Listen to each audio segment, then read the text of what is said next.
Hello subscribers, this is yours truly, JBlue68, coming to you with yet another video. Today is October the 4th, Wednesday Comic Book Day, and I'm very excited for this day. Before we get into this video, I want to say thank you to my subscribers. Thank you for subscribing to my channel, for liking, sharing, and commenting. Please continue to do so, and tap the notification bell so that you can get more videos like this as I post them immediately. I'm very excited for this month. I've had a lot of not so good things happen over the past 2 to 3 weeks. I've lost 3 relatives in my family, and so I've been dealing with that over the past 2 or 3 weeks, and may they rest in paradise. But I'm still remaining optimistic and remaining positive despite that. And again, I am excited for this upcoming month, the month of October. This is also my birthday month, I have to say. So I'm excited about that. Glad to live to see another year. My birthday's not today, but it's within this month. So, and as I said, considering I just lost 3 relatives, I feel blessed, to continue to be alive on this earth and celebrate my life and celebrate their life as well. Death is not necessarily something to be sad over necessarily all the time, but a celebration as our loved ones make their transition into the next life. So anyway, with that, I don't want to sadden you all and make myself sad again, or make myself sad, I should say. Within this month, we also have NYCC. If you don't know what that is, that's a New York Comic Con, and I will be attending New York Comic Con, which is actually next week, and we'll get more into that towards the end of the video. But within this month, we have season 2 of Loki, which will be on Disney Plus. It's part of the MCU. I'm kind of excited for it. I will admit I was not the biggest fan of the first season. I liked it, but I didn't love it. I thought the last 3 episodes were really good, and I'm glad to see Jonathan Majors returning in this show, and that the allegations that were made towards him did not stick, as they were revealed to not be completely true. It's good to see Tom Hiddleston returning. Tom Hiddleston, of course, who plays Loki in the MCU and in both Loki seasons 1 and 2. To my understanding, this season is supposed to a prelude into the the saga of Jonathan Majors' character, Kang the Conqueror. So the Kang dynasty. So I thought that there were many stories that could have been told with Loki, aside from what it is that they're doing. I understand what they're doing, but there have been many books told about the Loki character, and 2 of them you see right in front of you. And we're going to get into at least one of these stories, and I'll explain why we'll be getting into just one of them momentarily. But I know that this was the story Realm of Kings. There was a story that Marvel did years back ago that I thought that they could have explored more in terms of the TV series, but they're going in a different direction from any of the books that have been told so far, that have been written so far. Anyway, okay, so I'm kind of rambling here. We're going to get into these books, and in the centerpiece here you see, from Diamond Select, I have the Loki bust. This is my favorite version of Loki in terms of this look with the horned helmet that he has on, and the cape and all, and his armor, and this more sinister look of Loki that I love. That Tom Hiddleston, I think, he embodies that character perfectly. But we're going to really explore the book, The Trials of Loki. We're going to get into the book and show artwork from the pages and kind of review the book itself. This book here is the latest book on the character Loki, written by Dan Walters with German Peralta and Mike Spicer.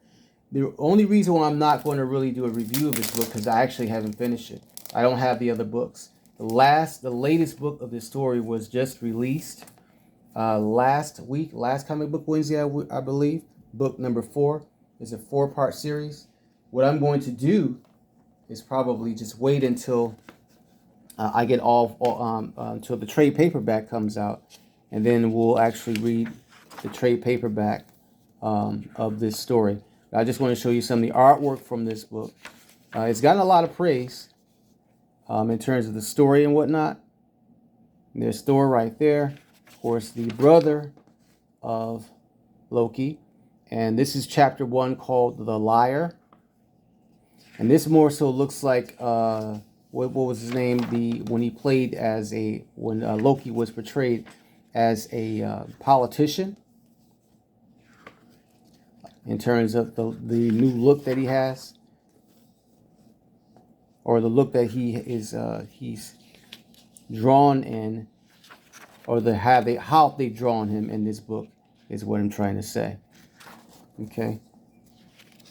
Some cool artwork, man. I like that. I like the colors and whatnot.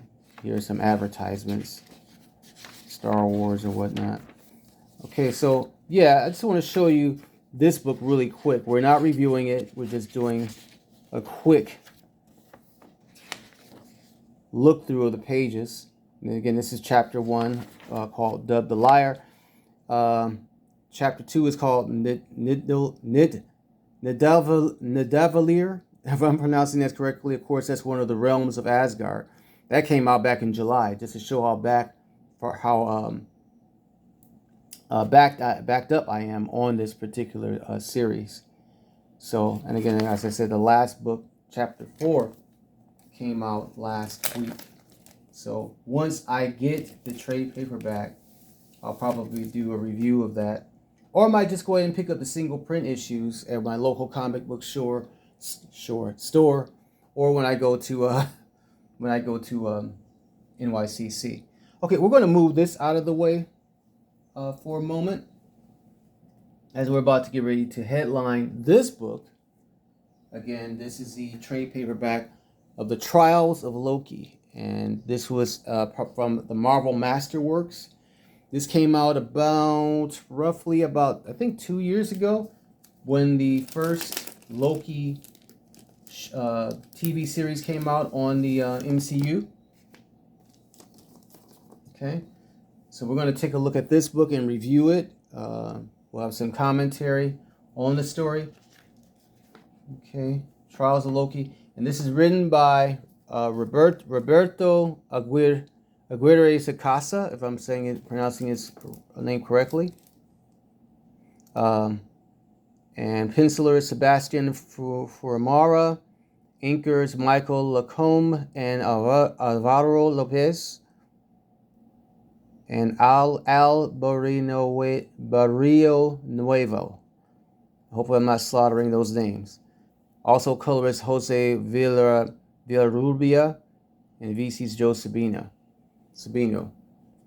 And it has a commentary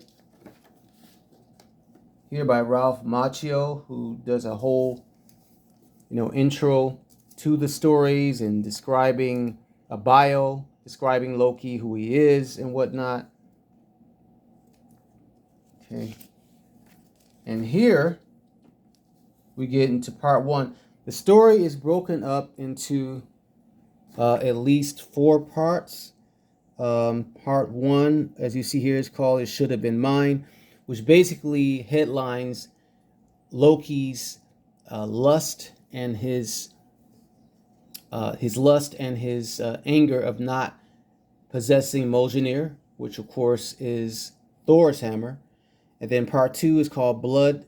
Part 2 is Blood Demands Blood. Part 3, Funeral for a God. And then part 4, the Crooked Path. Okay, and it starts off with Loki banished to some island he's actually on Midgard, and some type of a desolate place called Franag's Falls. What the heck would they banish this guy to Earth for? And here he is looking like a caveman. And I like how the story what it does, it shows him living again like a cave, like a bandit. Let's kind of get this a little closer. All right, so you can see the artwork a little better here. I like the artwork and how they drew this character. So when I first seen this, I thought it was a caveman. I couldn't even tell that it was Loki. And the story breaks down all of his different personalities. Loki the trickster, Loki the deceiver, Loki the son of the son of Laufey, who's a frost giant, because that's what he actually is. He's the son of a frost giant. And Loki the son of Odin, Loki the murderer, Loki the brother of Thor, and Loki the god of mischief. Okay. And we see him living almost again like a caveman.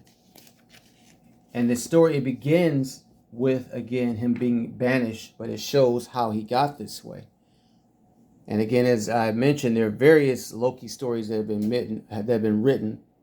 Here is one story of Loki written for younger adults. There's an advertisement right here. And this is kind of the look that he has in the book that I just showed.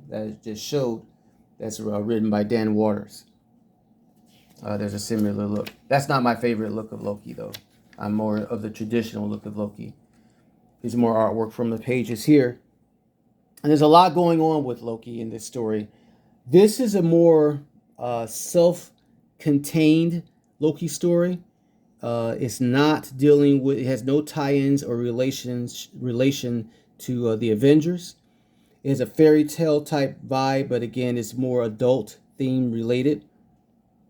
And although it's 4 separate stories, the stories, they tie in together in terms of all the different the things that Loki has done, which has led him to this event right here, where he's been banished. Not the first time he's been banished for his mischief and for his evil deeds.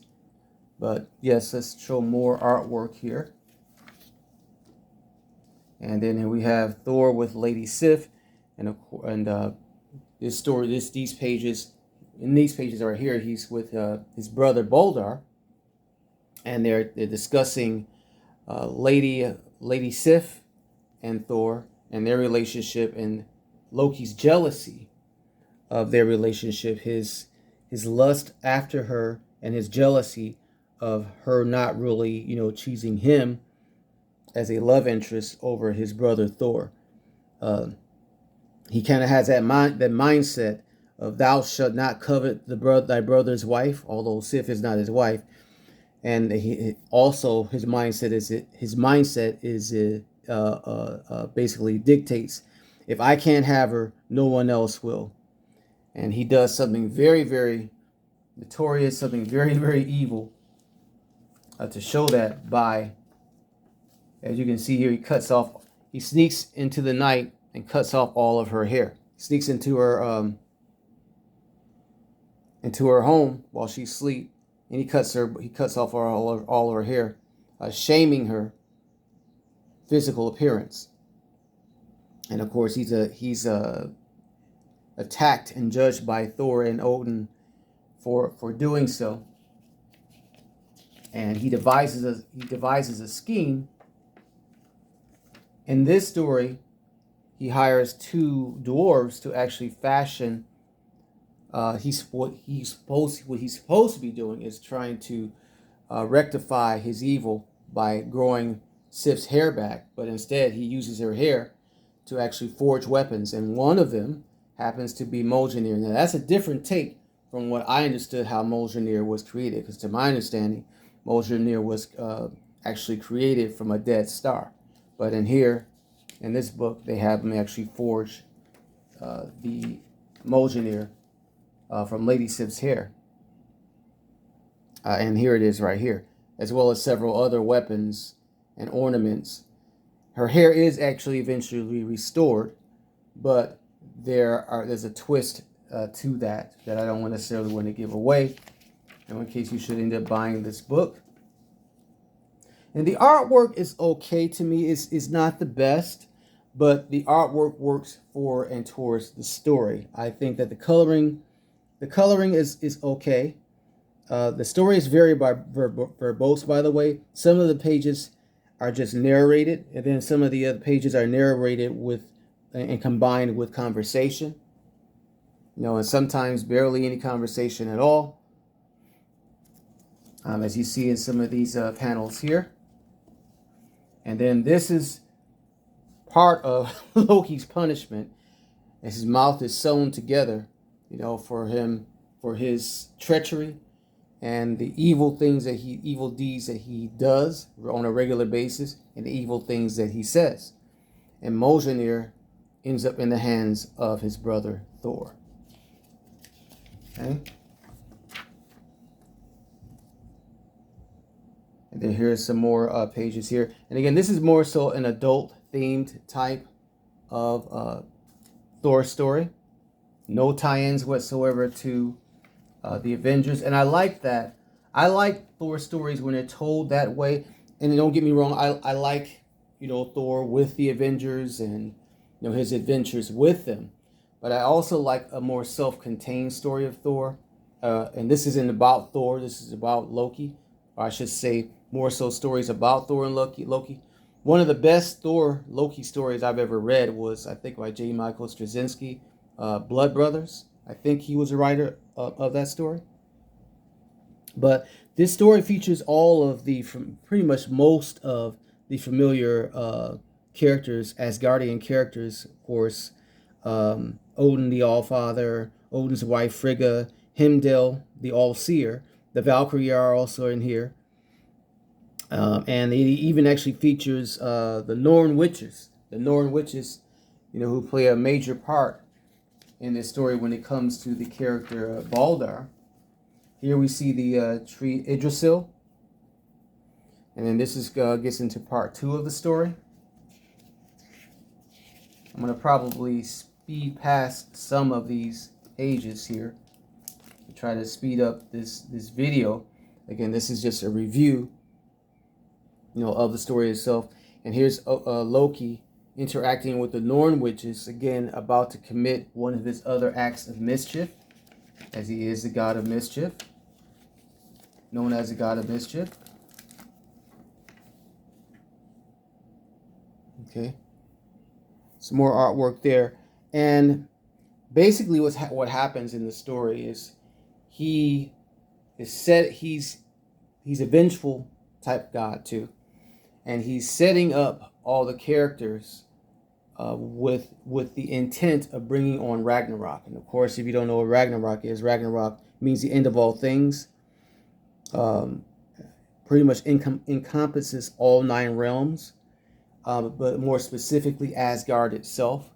And he does this by plotting the death of this character here, Baldr, also known as Baldr the Brave, a character we still have not seen in any of the Thor movies. We haven't seen in the Loki series. And I thought that it would have been a perfect time to introduce Baldr in Loki, since we haven't seen him in any of the movies. And again, here it's Loki with his evil intent, setting up his brother. Okay.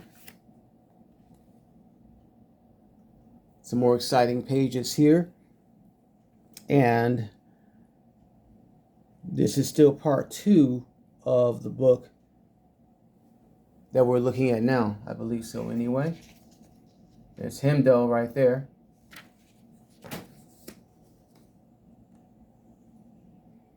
Loki plotting more mischief. And this is where the story really gets very interesting. This is where Baldr is killed, but it's interesting who he's killed by. We would think that it would have been not Odin, excuse me. That would have been Loki. Loki was behind the murder of Baldr, but he doesn't actually commit the murder himself. And this woman right here, her name is Iruum, if I'm pronouncing it right, and she seduces Baldr's brother, Holdar. I didn't even know that Baldr had a twin brother, as a matter of fact, named Holdar. And she seduces him and uses Holdar to actually kill Baldr. And again, this was all plotted, though, by Loki himself. And here's Boldar, who is impaled by a spear. And what it is that Holdar is blind. He's blind and doesn't necessarily recognize, he doesn't recognize his brother or what he's doing. Here the Valkyrie, as I mentioned, carrying Holdar's spirit away, spiriting him away.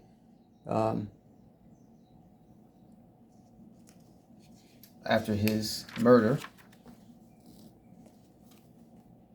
Okay. More pages, more nice artwork here. Like I said, some of the pages are the artwork is cool. Others are hits and misses. Like this right here, I think this is drawn really nicely. This is Baldar lying dead, and his body being cleaned up by his family members, preparing for his funeral. As it says here, this is part 3, funeral for a god. Okay. All right. Is Odin mourning the death of his son Boldar. All right. So we're going to try to wrap this up.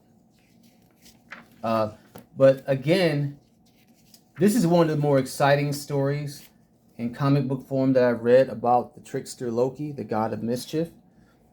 I wish more so that they would have done a story along this, or either, that's what I was trying to think of, War of the Realms. War of the Realms was also one of my favorite stories that involved Loki.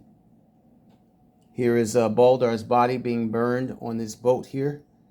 And this boat was actually formed from the hair of Sif, Lady Sif. And they're burning his body after his death. This book more so follows the stories of Loki and Thor along the lines of more Norse mythology, or if I'm saying that correctly, Norse mythology, rather than the superhero version of Thor that we're familiar with again his adventures with the Avengers. And then I love this right here, how they drew Hela. I think she looks more wicked right here. Looks like a witch. She makes it look more. They're making her look more evil. Very nice there. Yeah, like I said, some of the artwork is okay. Other pages are hits and misses. Along with the coloring. Here's another promotion for another Loki book. It's featuring every Loki appearance from Stan Lee and Jack Kirby's legendary era of Thor and much more. Jason Aaron also is a very popular writer with the Thor Loki characters and J. Michael Straczynski, as I mentioned. And here Loki is actually admits his evil plans and what his intent was. And then here's the final chapter, part 4, The Crooked Path. Where in the beginning, Loki is trying to start a war between the trolls and Asgardians by pretending to be a protector of human farmers here. And the troll actually goes after these farmers. And what he does is he uses his power and ability to slaughter or slay the troll and force these human farmers to worship him. Because he's one of the lesser guards in the Asgardian camp. And I love this right here, how they show how tall he is over human beings to show his godlike form. And then he has the head of the troll on his spire here. So that's really, really cool. He's also Loki the Cursed. And you see him cursed in this book. And also Loki the Shapeshifter. And he shapeshifts several times in this book. Here he is as an eel. And in the earlier part of the book, he actually shapeshifts as a wasp or a bumblebee or something like that. Okay. I'm literally almost nearly end of the book. It's a good story, man. The good stories, they're separate stories, but they're all intertwined. They're all focused and aim towards the same theme of showing again who Loki is, what he's capable of, you know, and then the opposing forces against him. Okay. And again, here he is actually revealing his plans without shame.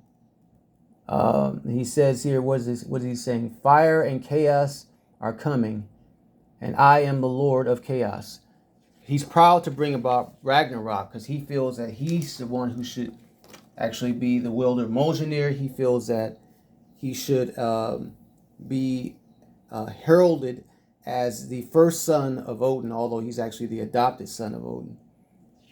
And then this is the end of the story where he's tied to a rock and again he's put in this particular place on Midgard. And Thor doesn't kill him. And there's a reason why. I won't reveal that. Again, I would suggest you buy the story, buy this book so you can see for yourself. And I love this page right here. This is the last page and how it's drawn. The artwork is fire. Very nice. Yeah, but that's him tied to a rock. And then here's some more pages here, standalone pages of Loki. You got the black and white page right here, drawn by Sebastian Formora. Then we have a variant by Travel Foreman and Nathan Fairbairn, if I'm pronouncing that name correctly. And then some more variants right there. Okay. And then here, of course, is a repeat of the cover page. And then here's the Loki I was talking about, the Loki who's running for president or something. President Loki. Yep, so, all right, that's that. So that's my review of the book. But before we end this video, as I mentioned, I will be going to New York Comic Con. I received my New York Comic Con badge. Here it is right there. I'll be there on Friday. Possibly Saturday, but I'll definitely be there on Friday. I can't wait to go. I haven't been to New York Comic Con in quite some time. So, yeah, so there's my official badge there. And then I get my $10 off discount on whatever item I guess I decide to purchase. So yeah, I'll be in New York Comic Con. I'll be filming. I'm going to do a walkthrough video and all that. So let me just put this stuff back up here the way it was. Let's see if I can do that. The way we started off. Let's put Loki back up here. So yeah, I'm looking forward to Loki season 2 and you know whatever they're going to do with that show. It's going to be, it starts I think this Thursday, the 5th. Yeah, the 5th. So, and I think each episode is going to be an hour long. I'm not sure how many episodes they're going to be. I think 6 or 8 episodes, something like that. So anyway, that's the video. I hope that you've enjoyed this video. Please like, share, and subscribe. Tap the notification bell so you can get more videos like this as I post them immediately. I'll probably have a few more videos before I head to New York. But in any case, thank you all for joining me. Peace, love, and hair grease.